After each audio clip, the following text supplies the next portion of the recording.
Hello, podcast world, fellow horticulturists, lovers of plants, gardeners, family, and friends.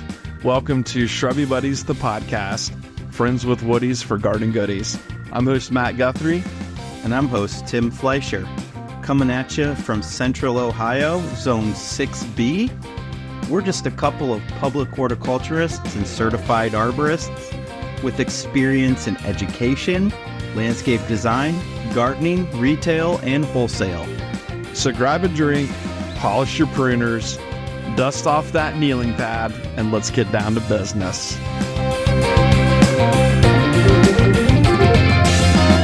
Hey, Shrubby Buddies, it's Matt Guthrie coming at you here. I am Timless right now. I am recording this as a little intro to this week's episode. So we are coming off of a fun 2 days at Cultivate 2025 in Columbus, Ohio, right at our back door. Tim and I presented on Monday, which it was our first time presenting in front of like a large crowd, so the nerves were high, but I think generally speaking, the feedback on it was good. So we did a talk on survivor perennials. We did an episode on that maybe last year, I think.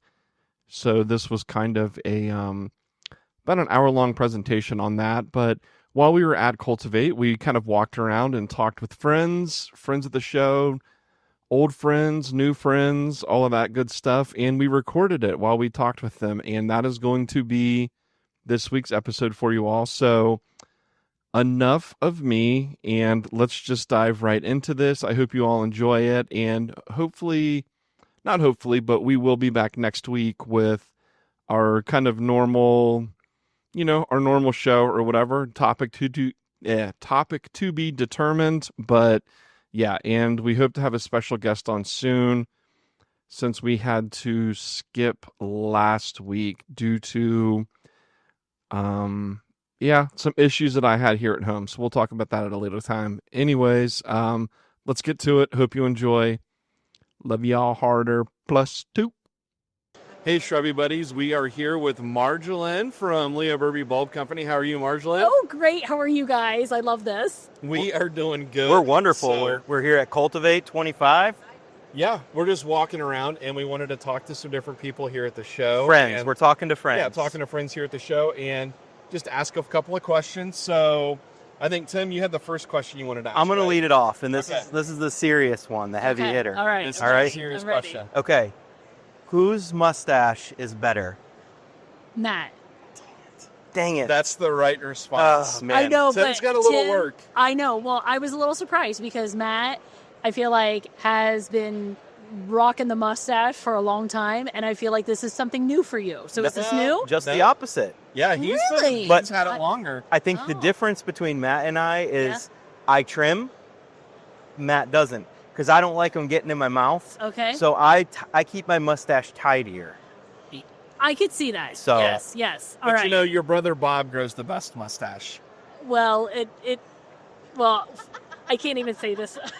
You can say whatever no, you want. No, I can't. Okay. We're off the clock. This is Shrubby Buddies. No. Okay. Well, all right. All so we'll leave it at I that. don't know. have We could do that, plus also Bob's mustache and Fred's mustache. And 'cause Fred, yeah, Fred Higginbotham from Mill Creek Gardens, Yes. which we stopped by Mill Creek and no one was there. So Yeah. They lose. missed sorry, out. not sorry. Yeah, sorry, not but, sorry. Yeah. So All right. Marjolaine, Yeah. what sets Leo Burby Bulb Company apart from the other bulb suppliers? Well, what sets us apart is probably customer service, quality of product. We want to create an experience with our customers. We're not just selling bulbs, we're creating an experience. We want to get to know the customer. We want them to know our family. We want to know about their family. And just the love. I just have a love for bulbs. So it's, it's in my nature. My name is Marjolaine, which is the name of a tulip. So I just really love everything bulbs. Yeah, and I want everybody else to. It definitely runs in your roots, It right? does. Yeah. So And your display here at Cultivate shows because it's very colorful, it's very inviting to Yeah. customers, and your candy display is top-notch compared to any other bulb distributor I've been to today. Yes, Isn't that it would funny be how that's like Tim's thing, candy? candy. Well, considering he's eating the candy, Shouldn't be getting eaten, right? Yeah. for display. Yeah, Tim's eating the display. I was so- eating the decorative Yeah. marshmallows. But no, what we say is life is sweeter with Leo Burby. That's right. Oh. I couldn't Yes. agree more. And I will say, like, having worked for you guys on Yeah, the retail yeah. side, like, it's definitely like a family environment, you know? Like, I'm sure it's that way on the Burby bulb side. Yeah. I get that from the Dutch Mill side. It's like a big family thing. So, yeah, it's fantastic. And I think it was 2 years ago at Cultivate when you and I spoke, and I was like, why don't you come work at Dutch Mill? Yeah. How fun would that be? And next thing you know, you're going And I'm on your there. second Yeah. year. Yeah, because then you said that, and I don't know if you'd said something to Bob, but then Bob was in my ear about it. Uh-huh. And yeah, it all just kind of worked out. So I've been with you guys for 2 seasons now, and How long till Matt becomes an honorary member of the family? Like, how many years does he have to work with you guys? stop it. Oh, well, Stop it. Not Bob, a real member, an honorary member. Stop it. Bob calls Matt a stud Okay. all the time. He calls said him I'm a on stud. Fred's level. So damn. yeah, That's my territory. Get out of here, Bob. yeah.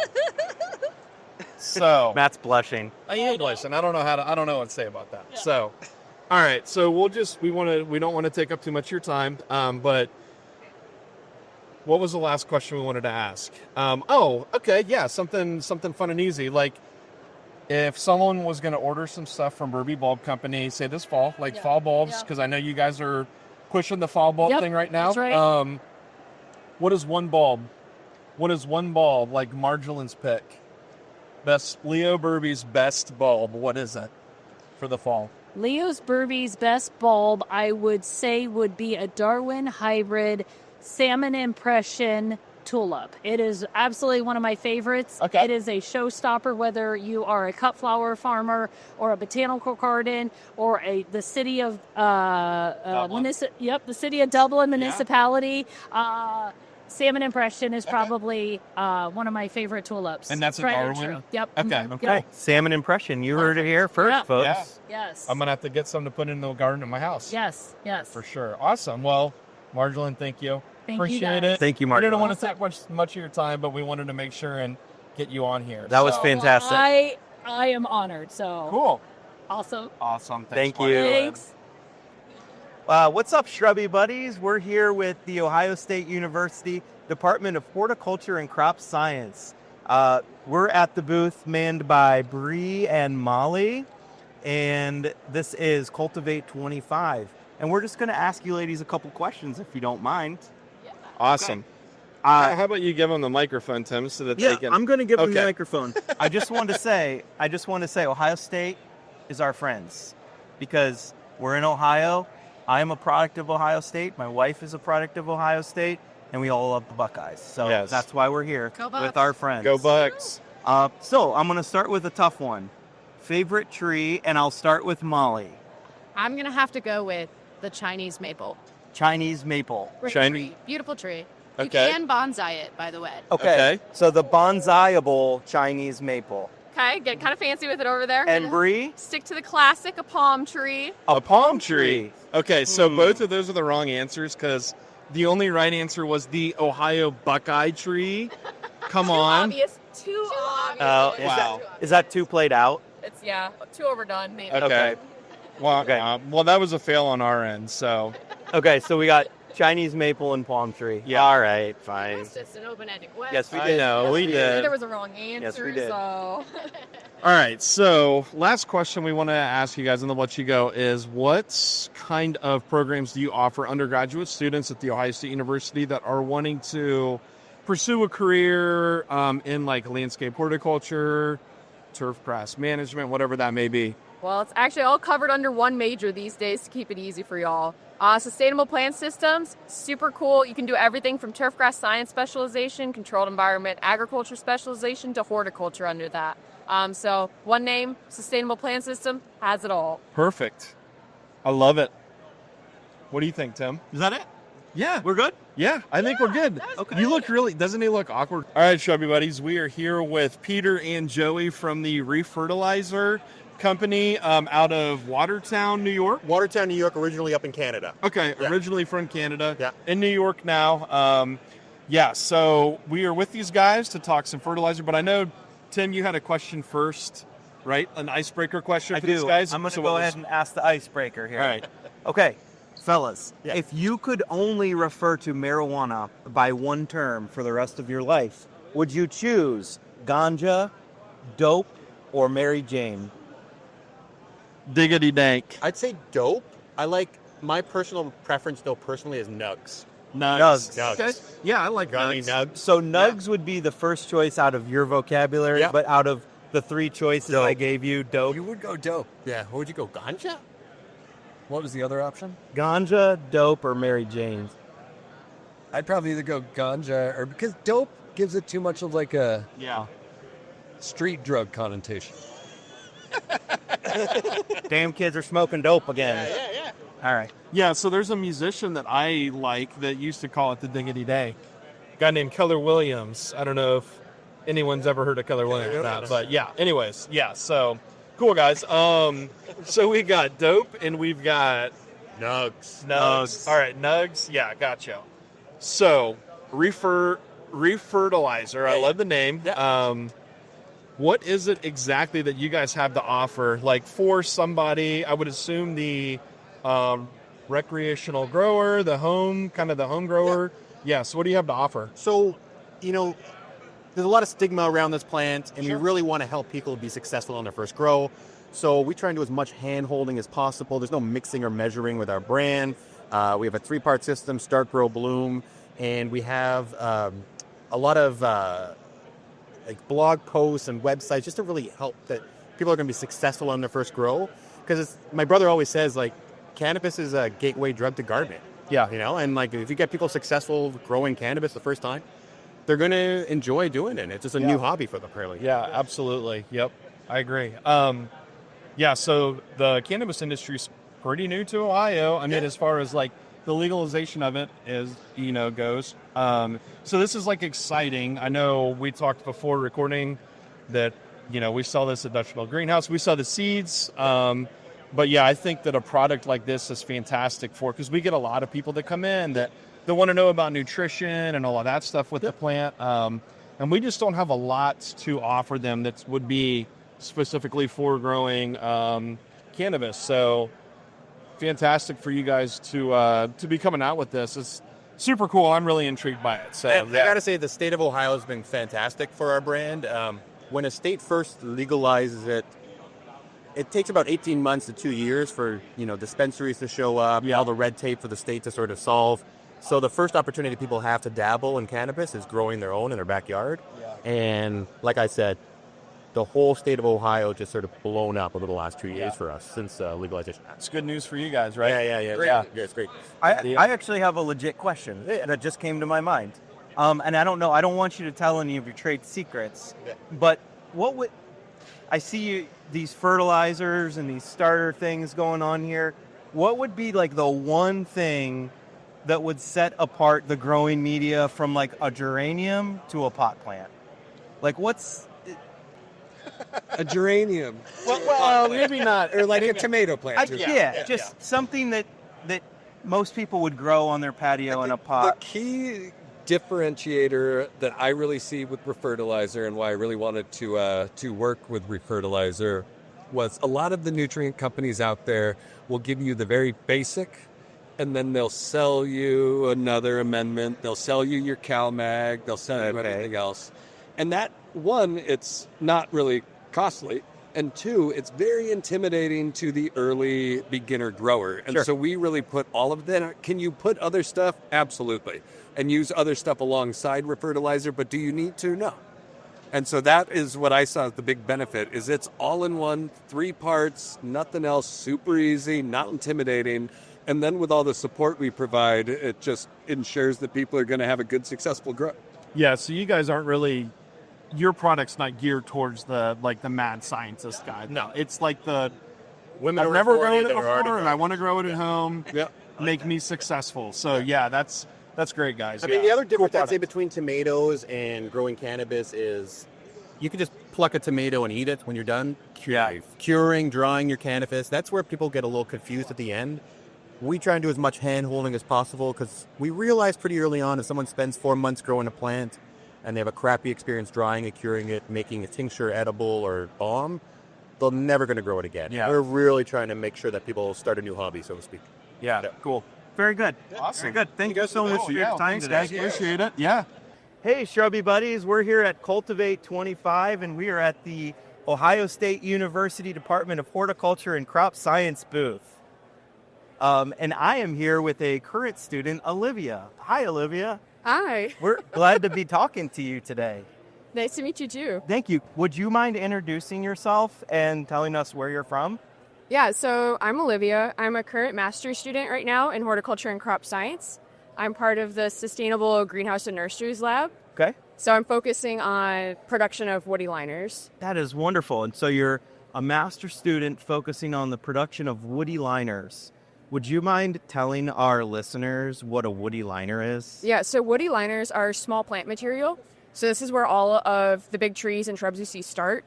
So they're about a 4-inch pod, and what I'm doing is trying to get them to root. So we take a cutting off of a full-grown plant. It's just twigs and leaves, and then we put on the roots for it. Very cool. Do you use a rooting hormone? Yeah, so my research focuses on looking at foliar rooting hormones. Oh, okay. Yeah, so we're spraying them instead of dipping the bases. Okay. So what are your thoughts on hormone? Oh, I'm not familiar with hormone. Oh, that's the powder root hormone we use. Maybe Okay. we should shift to what you use. Is there one you recommend? My research uses Advocate. It's a liquid IBA. Okay. So you advocate for Advocate. Yeah. Wonderful. So what is your favorite woody liner? I like the ones that root. Good answer. Specifically, what species is your favorite woody liner? It does change. One of my favorites has been Chamaecyparis or false cypress. Yeah. Okay. Yeah. Now, Very good. is that's your favorite as a liner? What's your favorite full grown? Full grown? I really like oak trees. Yeah. I think they're there great. you do. Yeah. Very, very helpful to the Plant more environment. oak trees. Yeah, plant more oaks, folks. So. You heard it here first from a master's student. Yep. Now, so you're working on your master's. Where did you do your undergrad? I did my undergrad at Iowa State University. Okay. Also in horticulture. Wonderful. And let's see, Ohio State. What are your how long have you been in the master's program at Ohio State? 1 year. 1 year. Yeah. So what's your impressions of Columbus and Ohio State after 1 year here? I think one of the biggest shifts was seeing how strong the state is in ornamental horticulture. Okay. I get to visit lots of nurseries and greenhouses, and they really want to still work with the university to improve what they do. Awesome. And what is your ultimate goal, like when you grow up? And I like to say it that way. Yeah. When you grow up, what are your career goals?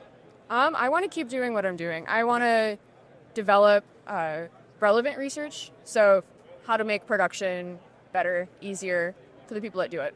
So perhaps someday Matt and I will be here interviewing a student of yours. Maybe. Yeah. Very cool. And then, so we'll just finish up asking a Cultivate question or two. Yeah. So, Cultivate 25. You've been here for how many days now? A week. A Yeah. week now. Okay. So, what's been your favorite thing about Cultivate this year?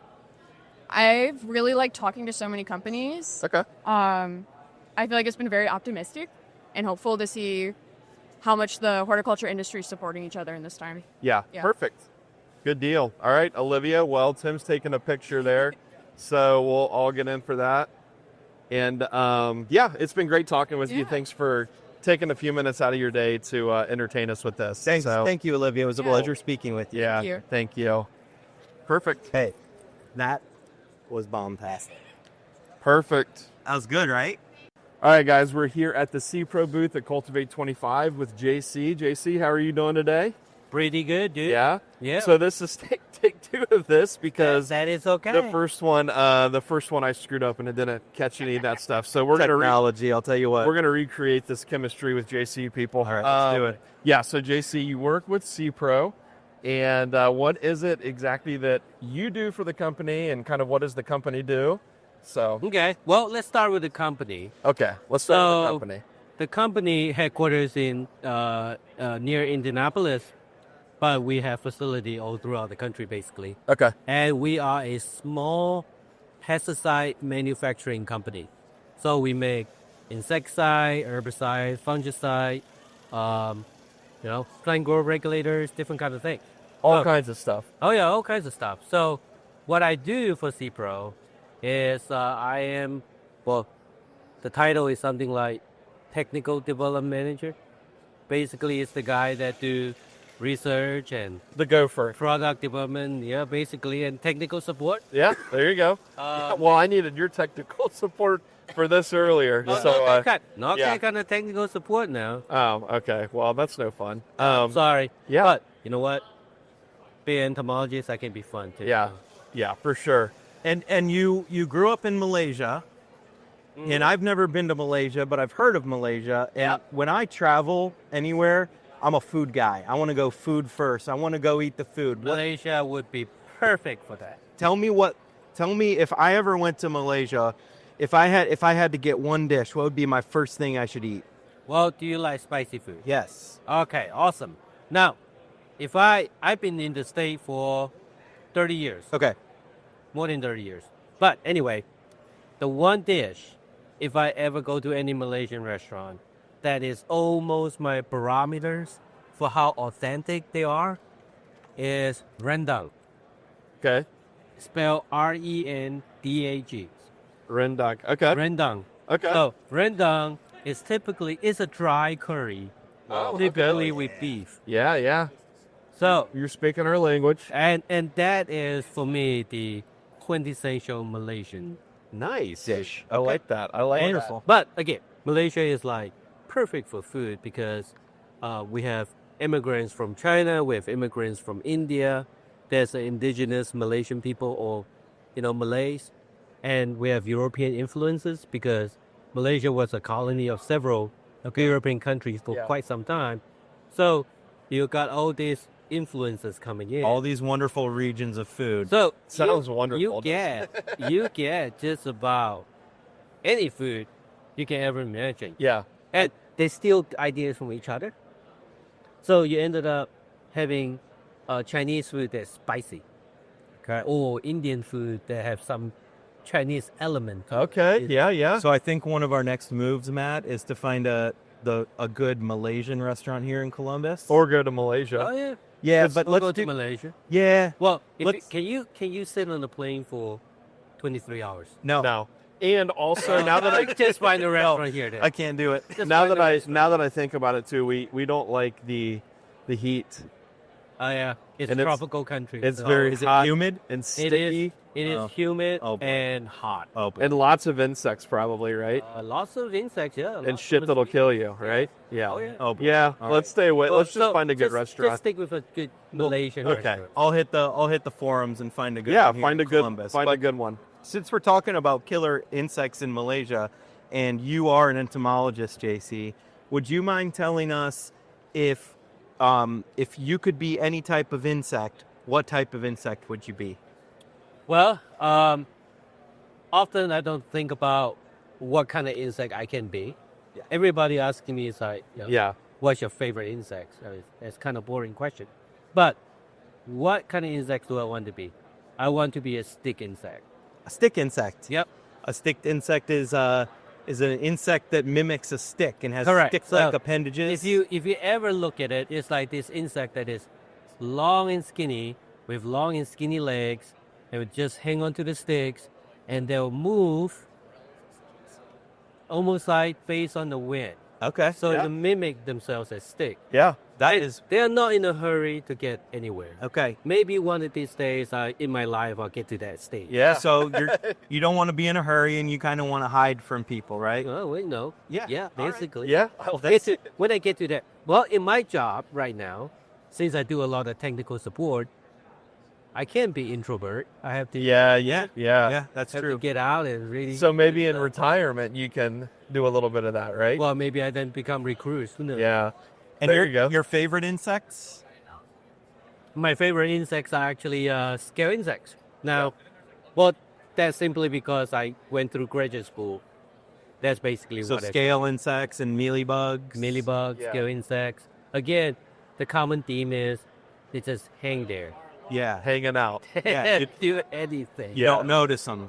You don't notice them, and you know, scale insects is like the number one pest really. When it comes to landscape plants. Yeah. If you go to an oak tree, even though it looks beautiful, you look closely, you'll find scale insects. You'll find scale. Yeah. And- Yeah, we and- deal a lot. We deal a lot with it on like, well, magnolia scale is a big one right now that's destroying the magnolias. But we get a lot of scale too, like on our honey locust trees. We have a lot of honey locust trees planted as street trees, and they always just, they just have the honeydew that just gets on everything and turns everything black. And Yep. but that's like that's a big like Yucky bugs. infestation of them. So Yeah, and there are so many of them out there too. So yeah. worldwide, we're probably looking at 9,000 species of Oh, scale wow. insects. In North America, we probably got about 1,600 species. Holy cow. So there's a lot Yeah. of them, and each one of them will feed on one plant species or multiple plant species. Yeah. So they're everywhere. Yeah. Whatever we grow, they're probably They're there. on it. Yeah. What Well, yeah, go ahead. do you want to ask one last insect question? Yeah. So in the recording that we did earlier that I lost like an idiot, you talked about some interesting facts with insects, and you shared a fact with us about an insect that we thought was really cool. Can you share that fact with the listeners now that this is recording and stuff? Absolutely. Yeah. So now you guys know about fireflies, right? Yes. What do you guys call it? Fireflies or lightning? I call them fireflies. I say lightning bugs. Okay. Okay. And I understand there's a group of people in the South that call them peony wallies. I never you ever heard that? Never heard of that. Okay. A peeny wally. Peony Peony wally. wally. But That's I a call fun them word. lightning bugs. Okay. Yeah. Well, I call them fireflies. What do you call them? I call them lightning bug. Okay. Well, I guess mostly because I'm from the South, and Okay. in the South we usually Oh, kind It's- of like yeah. Okay. yeah. What order do they fall into? They are in the beetle. So, So Hemiptera? Coleoptera. Oh, god damn it. I've lost it. You've lost it. I've lost Quit it. trying. Hemiptera's true bugs. Hemiptera is the true bug. Okay, so my bad. scale Coleoptera. insects are the hemiptera. Okay, Perfect. copy that. Copy that. All right, so what is So- the interesting Oh, fact? Oh, yes. Get to that. So fireflies, in the U.S. we probably have about 100 species or so. 100 species. Yeah. Yeah. I did not know that. So in Ohio, there are probably about a dozen species or so. Every night, if you go out there in the summer, you see the light. There are probably about 4 or 5 species out there. Oh, And I wow, thought there was yeah. one. One. Yeah, No. that's what I thought too. Now, there's not, because if you pay attention to it, their flashing patterns are all different. All different. Some of them will blink. Some of them will just drag it out, almost like, a line. Okay. Yeah. Some of them will make a line of J. Some of them will be straight line. And all of these patterns are telling you that there's one species. No, there's one. Each different pattern is one species. One species. So different patterns, different species. That's amazing. See, all this time I thought the ones that were blinking were like dying. That And they were just telling the bats, No. come down and get me. I'm done. blinking one is species A, and the one that drag on is species B. Okay. Okay. So they're whole different species. Oh, that's fantastic. And you mentioned something about the ones that are flying around tend to be the males. The one flying around tend to be the male, and the female usually hang out in the bush.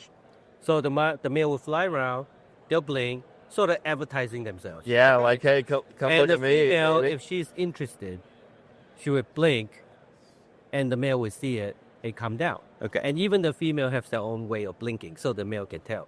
Okay. So basically, the patterns of blinking is a way for them to communicate and say, "Hey, I'm species A. I'm available. Come on, have a good time. And you call said this number." You said some of those females sometimes will trick the males, right? There's 1 or 2 species that's kind of tricky. The female would actually mimic the blink of another species of female. So basically, trick the male from the other species to come down, meet with her. When he's close enough, she'll pounce on him, and he's dead. And so, Horrible. So that female is just like instead of rub cloacas, she'd rather just have dinner. Oh yeah, Okay. that's all she wants. That's what she wants that night. When she's ready, when she has enough meals, happy. Well, maybe she's already breeded. You should make a sticker that says "Rub Cloake." Rub cloacas. Yeah. Yeah. Would you have one of those stickers on your car? Probably not. Is that do bugs defecate from cloacas? What do you mean? Like, do they go to the bathroom out of a cloaca? No. Oh, what's the name for it? Well, we call well. Like fish go out of a cloaca, like that's their beehole. Okay. What is a bug go pee pee and poo poo out That's a of? good question. It's got to be some kind of. Is it a spherical? There is a no spherical is the hole they use to breathe. Okay. So I guess that's a good question. I need to look into my insect morphology. Okay. All right. Spoke again. All right. Well, for the time being on this podcast, we're going. Me and you are going with cloacas. Cloacas. Cloacas. All right. That's good to JC, know. hey, thanks, man. All right. Thanks for doing this again. No problem. JC, it's been a pleasure. Next year we're gonna sit down with you in a quieter space. We'll do like a longer episode because I think we can have a lot of fun with you. Sure. Yeah. So Make some time. Take a few things. I love it. You are as Build. Very smart and very funny. Yeah. Thanks. Thank Perfect. you. All right. Thanks, JC. All right, Tim. Good job. Bye bye. Hey, everybody. We are here at the Mill Creek Plants booth at Cultivate, and we are with Mike Benedict from Mill Creek Plants. Mike is our sales rep, I guess, right? Yeah. Yeah. I mean, I guess that's That's a what, simple way to put it. Yeah. I mean, we do a lot of things at Mill Creek. We're a small business, so everything under the sun is kind of our motto, and we're willing to take on anything. But account manager and sales office supervisor is the title. Perfect. I know, like, when we call in or email, we're dealing with you. So, Yeah. Or sometimes Fred, maybe when Mike's off. yeah. Mike's But rarely off. Fred's always, like, hiding or something, so. So, Mill Creek, Mike, Mill Creek, you know that we love working with you. I mean, we love coming in there and just talking to you guys and buying your beautiful plants. But the listeners want to know why we are your favorite customer. Oh, wow. Well, And I'm not saying like just in general, Matt and I'm saying like, why are we your favorite customers? you know, every time I see a Dublin truck roll into Mill Creek Gardens, I just know I'm going to have a pleasant interaction. We're going to talk shop, That's and we're right. going to talk about plants that we like. You know, sometimes Matt comes in, Tim, don't be ashamed here. Matt picks through our bargain bin a little bit more frequently and helps us clean up some loose inventory a little bit more. And maybe you could take a little note from that, but no, I know that every time a Dublin truck rolls up, they're going to be happy. They're going to enjoy the material we give them, and we're going to have fun conversation on the way out the door, and probably stay a little bit longer than the intent was. But I don't think there's ever any negative interactions with us. Although I am like 2 for 3 this season on like coming in and like not being prepared. Yeah, and every single time you've been like, Mike hates me. Yeah. Mike hates me. I've gotten Mike back hates to the me. shop and been like, yikes. he literally said it that time. He had I to know, get, yeah. he had to get in his golf cart and go fetch something because I didn't have it on my list. Speaking of the bargain plants, you know what's real funny about that is you're right. I do pick through that a lot. Is this guy right here is the one on this podcast is always harping about like, look for the bargain plants, look for the bargain plants.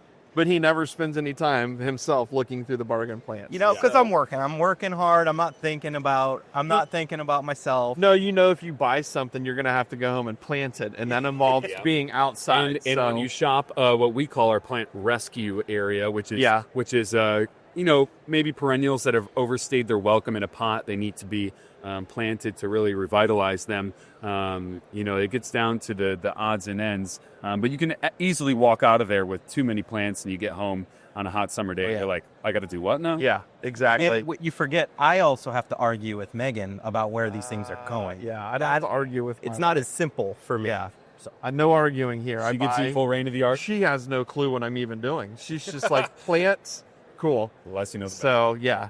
Awesome. So, what is it, like a perennial that you guys are growing or that you've grown in the past or whatever, what is a perennial that you guys, that you just recommend everybody should buy? Maybe not enough people are buying it, but it's like, you look at it and you're like, man, not enough people are planting this thing. Something that Mill Creek Gardens offers or Mill Creek Plants.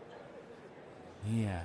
Okay, so this is a kind of a niche favorite of mine, but turtle heads, Kiloni glabra, native turtle head, but also I really like the cultivars. Yeah. A lot of the turtle heads out there. Very tough shade plant once established, can take a pretty good variety of conditions. At planting needs a fair bit of water, but I've found that this season, even though we've had a fair bit of rain, but in the past few weeks in this heat, holding up great. Yeah. Tons of buds on it in the first season, and it's one of those plants I think that like gets people interested in horticulture. Kind of like, when you go to your grandma's house when you're 5 years old and she's got the snapdragons. Oh, yeah. And it's just something fun. Yeah. Turtle heads is one of those. And so I think it gets a decent amount of recognition, especially the straight species among native enthusiasts. But I really like the cultivars that we grow as well. Tiny Tortuga is my favorite. Okay. Cool. I agree. Yeah. I agree with that. Unfortunately, in Dublin, most of the areas that I take care of are just like hot, dry, and locked in by concrete. But if I had more shady, kind of damper areas, Chelone would be the top of my list. Yeah. So, and another one that I'm just particular towards that is suitable for hot, dry, and partial shade is geranium hybrid Carmina. Yeah. It's a hybrid cranesbill geranium, and it's a really tough plant. Good luck, getting rid of. I mean, it's not aggressive, but you don't have to do much once you put it in the ground. Yeah, I agree. Yeah, I mean, I've used it in a lot of different situations. I have it at home, and I have it where it's getting a fair amount of sun and it does great. I have it in where it's getting a lot of shade and it's doing great. The plants. It has the pinker flowers, right? I'm thinking Biocovo is the counterpart with the white flowers. Yeah. And it so it's somewhat evergreen, which is a nice feature about it. And it is probably the first perennial in my yard to really green up in early March. Like, the first rain you get, it starts to show a nice new flush of foliage, green up again, and buds aren't far behind that. It's a nice ground cover to replace some of the invasive ground covers. It's got a pretty fall color too. Oh yeah. Right? But there's a lot of really nice perennial geraniums that are coming out. I know there's a lot of the Geranium maculatum, the different cultivars of that are coming out. That's pretty cool. Like the dark leaf ones and stuff. So cool. Yeah, a lot of fun and exciting things with the geraniums for sure. But cool. And last question, Mike, and then we'll get out of your hair. What is it about Mill Creek Gardens that kind of sets you guys apart from the other perennial growers that are out there? I think a lot of people could say this about their business, but we take relationships, I think, really to heart. And we are not going to turn down any customer, a wholesale customer of ours, that wants to buy quality perennials, no matter the order. So whether that's Tim picking up just one flat for some containers he has, or a large customer, we treat pretty much everybody the same and give everybody the same time of day.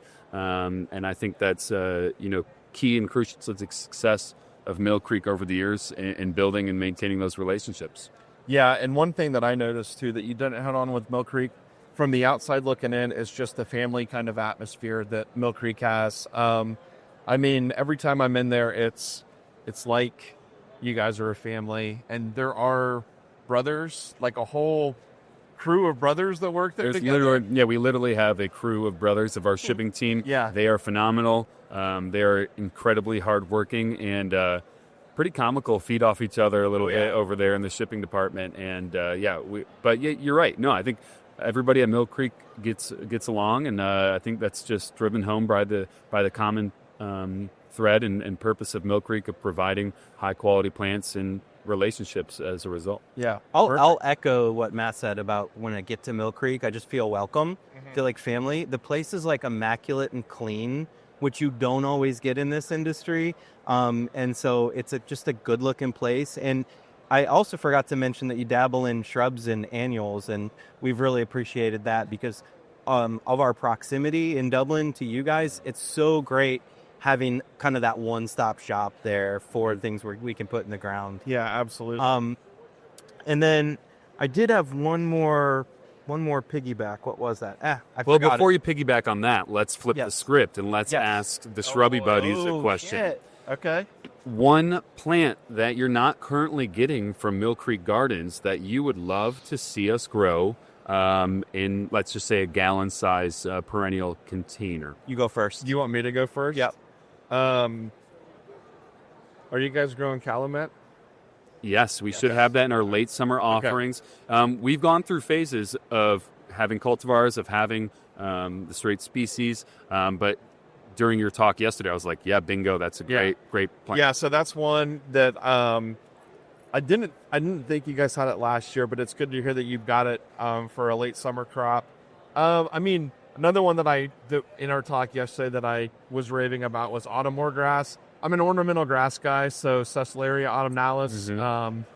I think that it's just like, it's a great small grass that fits the bill for so many different things. It's not the sexiest grass out there by any means, but I think it's one you can sell a lot of. It's just a great ornamental grass. So yeah. And Matt took mine. I was going to say autumnmore grass, but I'm going to say blue shadow fothergilla. Okay. So it's a fothergilla with the blue leaves. It's kind of reminiscent of like a blue spruce in the color.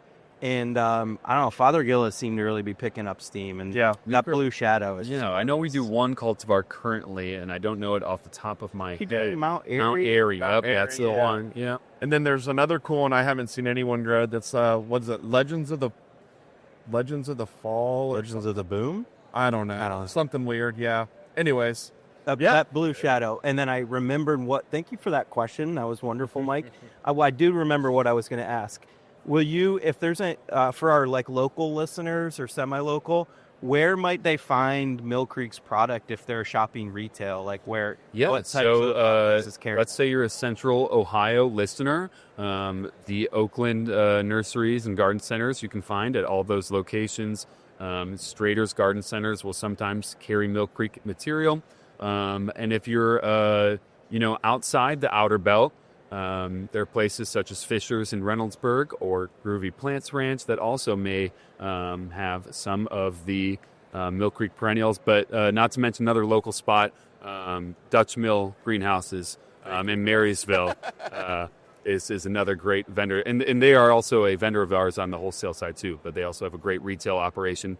Beautiful glass greenhouse there, and Bob does a fantastic job with the retail program at Dutch Mill.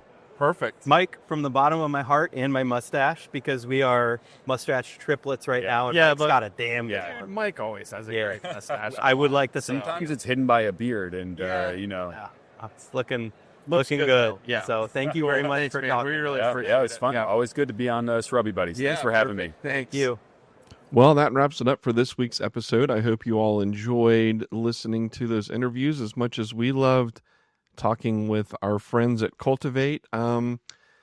Just wanted to say thank you to everyone that participated in that with us. Thanks to all of our loyal listeners, all of our good friends and supporters, and thanks to any of our new listeners that are just subscribing to this or just giving it a listen for the first time. Maybe we met this past week and we discussed the podcast and you're giving us a listen. So from the bottom of our hearts, we thank you so much for that. And with that said, we love y'all harder +2. Bye-bye.